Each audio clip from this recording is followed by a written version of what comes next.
Welcome to At Issue. Thank you so much for being with us. My name is H. Wayne Wilson, and for the next half hour, we're going to be talking about economic development. Now, quite often you say, well, what's happening in Bloomington Normal, or Galesburg, or Peoria, or our larger communities?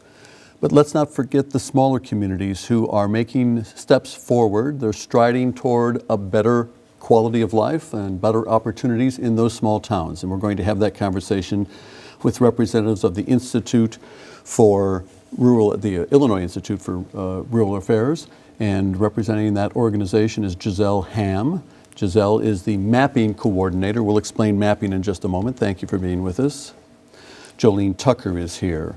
Jolene is a mapping coordinator and a community volunteer for the village of Williamsfield. And we thank you for being here. Nancy Prale is here. She lives in Manitou, and she is a community volunteer. Thank you for joining us. And lastly, the director of the Institute for Rural Affairs at Western Illinois University is Chris Merritt. Thank you for being here, Chris. Thank you. And before we go any further, I said mapping, so I suppose we ought to define mapping. Yes, mapping is actually an acronym. It's management and planning programs involving non-metropolitan groups. That's quite a large acronym. We were created in 1991, and basically it's a strategic visioning and planning program really focused strictly on rural Illinois communities. So we work with communities of population 25,000 or less. Most of the communities we work with are more 5,000 population or smaller. So basically, we engage a group of concerned citizens in the community, bring them together to develop a vision for the community and an action plan to make it happen. And I think the first mapping was done in Williamsfield, as a matter of fact, back in 1991, absolutely. Williamsfield was one of our very first mapping communities, and then they came back to us in 2012, I believe, right? And we actually conducted a new mapping program, a mapping update, as we call it. Before we get into the details of mapping, why should a community go through this process?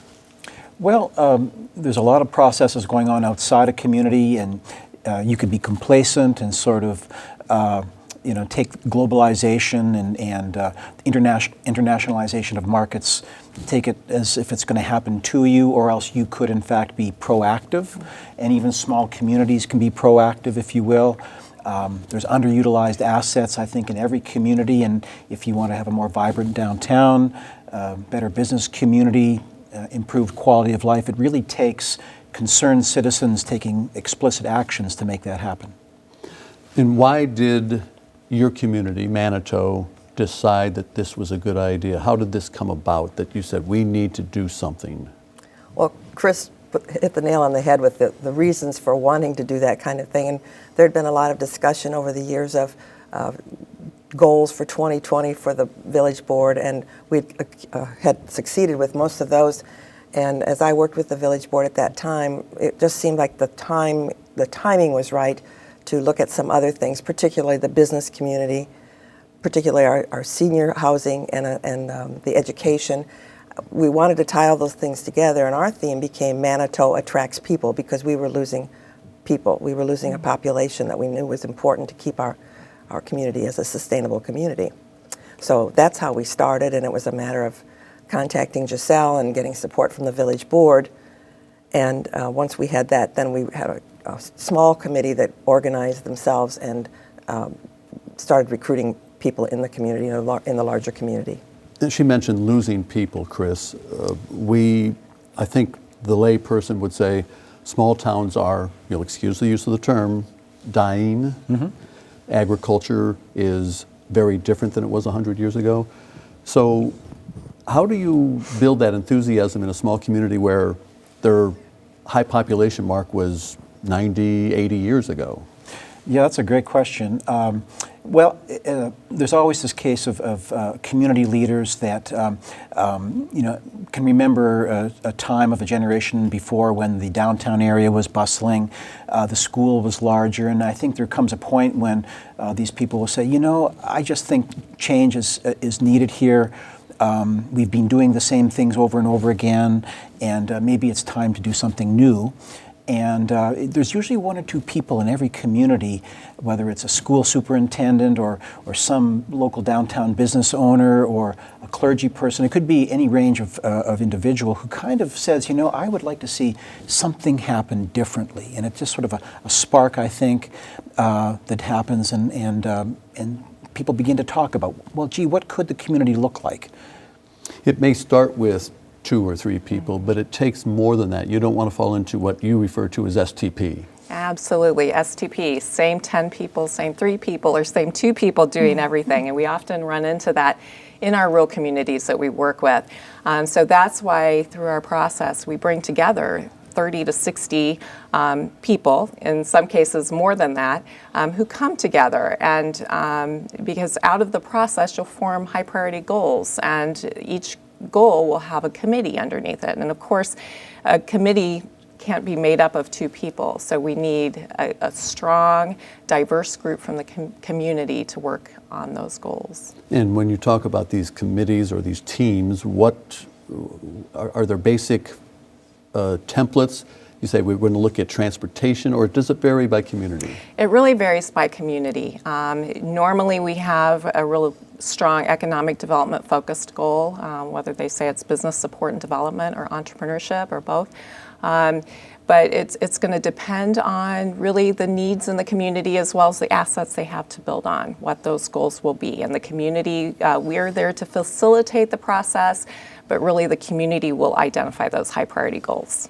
I think that's the great thing that Giselle does, is that she's able to inculcate a sense of buy-in from the community. I don't think community development happens from an outside, top-down approach. I think through the mapping process, people who might not otherwise have been asked their opinion all of a sudden are given a chance to voice how they would like to see their community evolve, if you will. And so there's a sense of legitimacy, I think, when people are given a chance to vote on what they think the priority. I mean, it's sort of a consensus-building process, Absolutely. right? And out of that consensus-building process is a set of goals, so everyone can kind of say, well, yeah, I guess I kind of did vote for that. I think a lot of it has to do with perception and reality. A lot of the communities, at least in our case, a lot of the people in our community were very proud of their community, but really I'm not so sure they felt that it was something that was shared. It wasn't important to share it, but image is important. And once the group realized that we do have a great town, they knew it, and they talked about it amongst themselves, but then our goal was to share that with other people, because Manitou Attracts People became our goal, our overall theme, to bring people into the community, to show them what we had, what a great place to live, what a great place to send our students to school. So did some people who have been in the background, so to speak, step forward when they realized that, oh, we might be able to make a difference here? Right, and I think that's the important thing. This is such a work in progress, that the people in the committees knew that there was a way they could make a difference. It wasn't the mayor deciding or a couple of people in the Chamber of Commerce deciding. They actually could give their input, first analyze. I think that's an important thing that we did. We analyzed what we had, what were our assets, and then actually from there determined there were some things we could do, that the people in the community could do. It didn't take somebody from out of the community to tell us that. We figured it out ourselves. Let's talk about some of the steps that you've taken thus far. And remembering, and maybe I should ask Giselle first, patience, I think, is probably the key word here. Absolutely. We live in a fast food society, and communities often want businesses to come in overnight, and we have to remind them, you haven't gotten to where you are overnight. You haven't gotten those empty storefronts overnight. You haven't lost your population overnight. So progress is also going to take some time, and while we do identify some longer-term projects, we also have them identify some short-term projects, what we call quick wins, to really help get that momentum going and get them engaged. That might be the tough part, is celebrating the small 2-person business that filled in an empty storefront. And people say, yeah, fine. But really, that was a success. Absolutely. So you have to sort of scale down expectations, I think. Somebody who lives in Peoria or in Chicago, they might see a small little mom and pop shop opening. That's sort of nothing to really think about. But in Manitou or Williamsfield or Carthage, Illinois, this is a great thing. This is a storefront that has activity that in fact can have a ripple effect. That all of a sudden maybe that empty storefront next to it, maybe that becomes a viable business opportunity conceivably. Let's talk about Williamsfield and Manitou. Specifically, what, since the mapping process, the most recent mapping process, which was 20. I think it was 2013 or so. Yep. So what successes have you seen so far? And then after we talk about successes in the two, we'll talk about where you need to go yet. Yeah, I think it's hope. I see like this theme of hope. So there's just kind of this vision of there's a lot of hope in the future and things that can change. So we've had a little successes here and there with flower boxes, and it just has created this atmosphere of Flower boxes. Who did that? I mean, Yeah. not names, but who? That was an idea that. Right, yep, just reestablishing them. They existed years ago downtown, and it's just a way to kind of add some color and stuff to our downtown. And people think, oh, it looks pretty down here again. So just little things like that. We've had successes of creating new events and bringing kind of community involvement. Events like. Like tour of homes at Christmas time and a garden walk during the summer and even volunteer type events. Like we have one coming up to clean up kind of downtown. So just different ways to meet our different goals. What about filling in storefronts? Yeah, we've probably had 3 or 4 businesses open within the last year. And so that has been, I think, a huge just success, whether it's indirectly from mapping or directly, it's definitely. What kinds of businesses are we talking about? Sure, we have 2 restaurants. There's a craft store, I think, that's opening. It's not even opened yet. They're remodeling a downtown building that's been closed for quite a while. We attracted a photography studio downtown, which is exciting. She moved her business. She was from our community and moved it from another town to ours. So that was a great success for our town to get those things. And one of the back things in. I think we sometimes overlook, and it may have taken some help from other organizations, but your main road wasn't exactly the most inviting street in America. Right, Route 180 goes through Williamsfield, and it's a farming community, so there's semis going up and down, tractors going up and down it, and it was a very narrow road.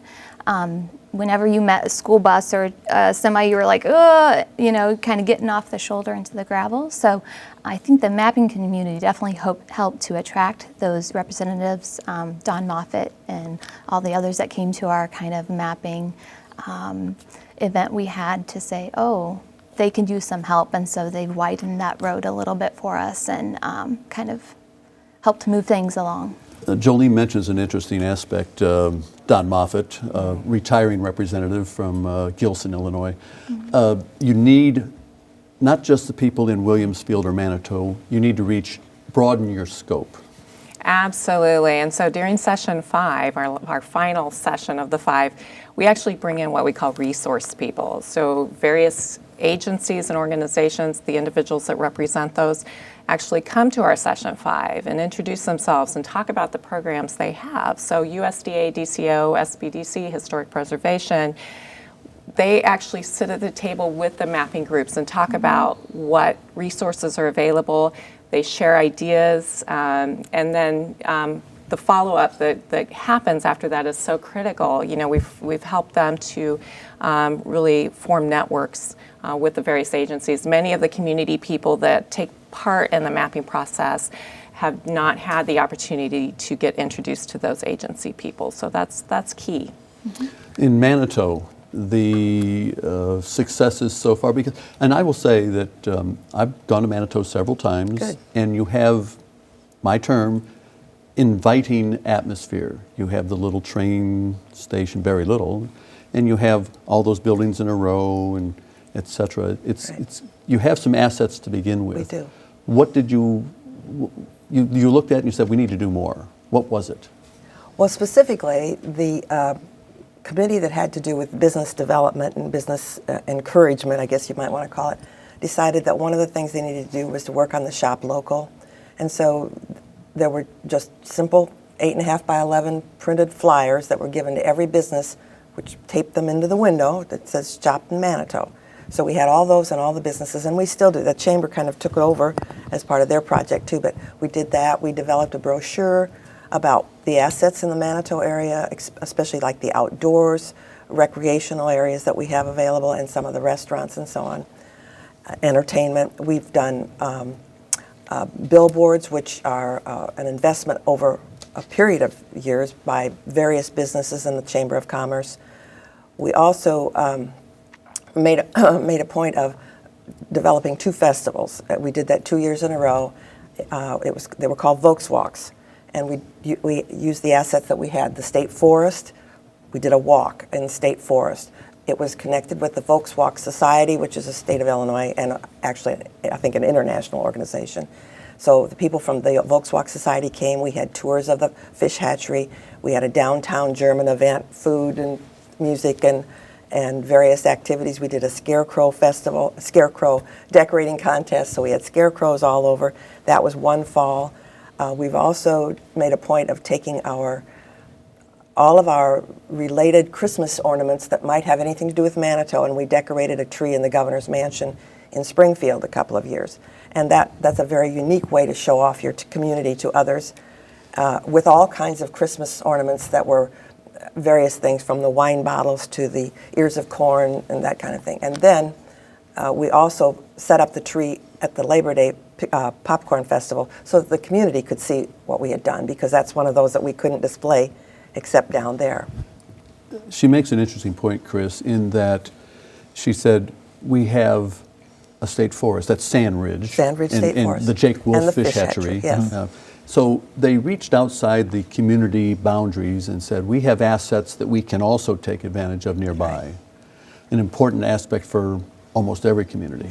That's right. And so I think Giselle can support me on this, but I think there will often be a sense of regional development, not just place-based immediate development, but getting people to think, well, you know, we used to have that high school rivalry down the road, but maybe they could also be a friend, if you will, in sort of regional collaboration. So thinking, yes, you know, a beautiful downtown maybe we have with great facades, maybe we have a great monument or a park or something immediate to our community, but if somebody's going to come and spend a day in our community, maybe they need to sort of also think about what's in a 10 or 20 mile radius that might also be of interest. Giselle, regional, I mean, do you talk about that in the mapping process? Absolutely, we do. And we feel it's important to first plan at a community level, but also once they have that plan in place, to really look at, you know, what are some ways we can collaborate with some communities in our region, maybe, you know, complement each other, maybe market the region together, kind of, you know, pool their resources, because the resources are limited in our rural communities. So certainly it makes sense to really think at a regional level, especially for some goals that they identify. Let's talk about what's next in Williamsfield and then Manitou. You've had 3 or 4 businesses. You've improved Route 180. You've got the flower boxes. What do you need to do? And a lot of those are short term. Some of them are mid-range term. But Right. what's long range? Yeah, I think a lot of the events so far, we've been establishing them and getting them going, and now it's like, how do we attract young professional families to our community? And I think that's definitely something long-term we're still working on, is how do we share this with others and let them see, you know, what a great school we have, what a great community we have, and where it's, you know, such a great place to raise a family. So that's definitely still long-term, and just beautification continues to be kind of long-term. The quality of life issues that are so important to every community. But quality of life issues are different for Williamsfield than they are for Peoria. Absolutely. You know, things like a 5-minute commute are certainly important, but knowing, I think, having a better sense of who your neighbors are, who your co-workers are, I think there's sort of a deepening of social relationships that you can experience. So, yeah, the sort of a neon coefficient, which is higher in Peoria, well, yeah, that's great, but I think people living in smaller towns have other benchmarks, if you will. Again, sort of community engagement, knowing your school better, So there's a number of ways that small towns can benchmark their successes. What's next in Manitou? Well, right now, we're involved in a project to rejuvenate our park, our Veterans Park. There's nothing wrong with the park the way it was, except the equipment was very dated, and it was used for one festival a year, and very seldom was it used beyond that.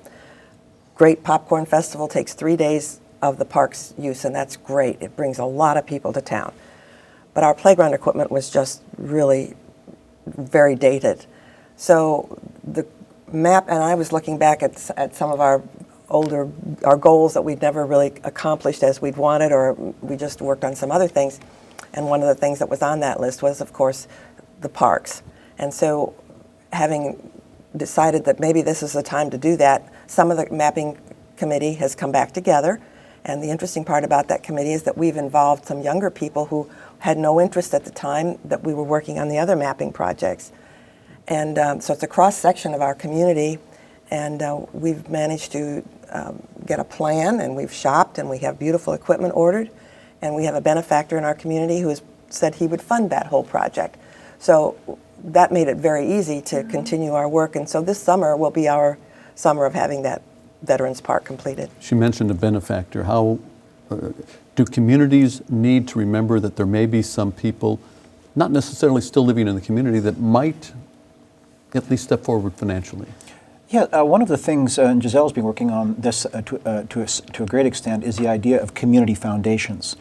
So it's the idea that many people maybe spend a lot of time in the community, maybe raised a family, they might be farmers at the edge of the community, but when they become senior citizens, maybe their children have gone on, and when they pass away, where will that estate, where will the value of that estate go? And so there's been a real movement that maybe many communities should have community foundations, so at least a little bit of that estate could be reinvested locally. And that's a very important factor in our community, which was actually the way that we originally had planned to go. We have a community foundation, and it was established several years ago by our banker, and that has been a wonderful thing for our community because it has helped with lighting for the schools, it helps with various projects. Mapping, I think, was part of the funding that we received from them for that, for the foundation for that. So I would highly encourage any community to look into the foundations. Mm-hmm. And I want to talk about businesses, because the mom and pop comes in, but 20, 25 years later, mom and pop decide to retire, whatever. What about this sustaining businesses in a community? It's a big challenge. In the larger communities, it's often a little easier to find a successor. In small rural communities, a business that you might not take notice of in a bigger community is really an important driver of the local economy, and so to lose that business would really be a shame. And so the question of business succession is really important.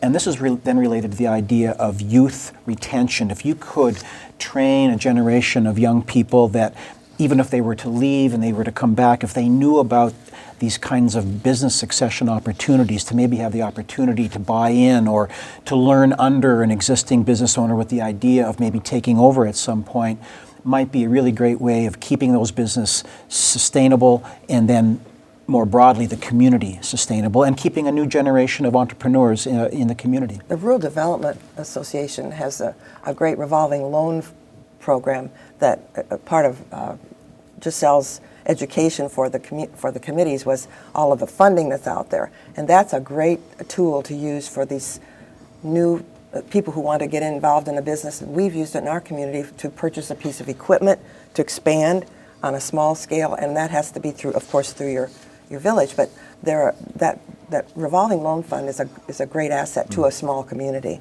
Yeah, we had a veterinarian office there in Williamsfield that was ran by a gentleman in town who passed away a few years ago, and luckily his family was able to find a successor. But I think that succession planning is so important. I think it's kind of a touchy subject when you go to a business. They don't want to think about. But luckily we were able, a great, couple were able to buy it and reopen that there in Williamsville because a lot of other surrounding communities used it. So Right. that was great to see, but that's something definitely through mapping we need to I think you're right talk about about. it. It's a difficult conversation. It is, It's yeah. like thinking about your own will, right? Yeah, I mean, you don't necessarily, but thinking about your succession plan is, oh, you mean I'm not going to be doing this forever? And so I think it's a very touchy situation. In closing, how many communities have you helped through mapping? 130 and more. And we've also done the process at a regional level, a county level, an organizational level. So that's not even counting those, not counting the updates. And a website address for those that might be interested? I would send them to the Illinois Institute for Rural Affairs website, which is www.iira.org, and they can check out the mapping program as well as the other units within the Institute. Thank you so much to Giselle Ham of the Illinois Institute for Rural Affairs and to Nancy Prale of the Village of Manitou. Thank you. And also thank you to the director of the IIRA, Chris Merritt. Thank you for being here, as well as Jolene Tucker from Williamsfield. We thank you for the conversation about rural development, and we'll be back in 3 weeks. We'll take the next 2 weeks off. It's spring, we can take some time off. We'll be back with another edition then. Thank you so much for joining us on At Issue.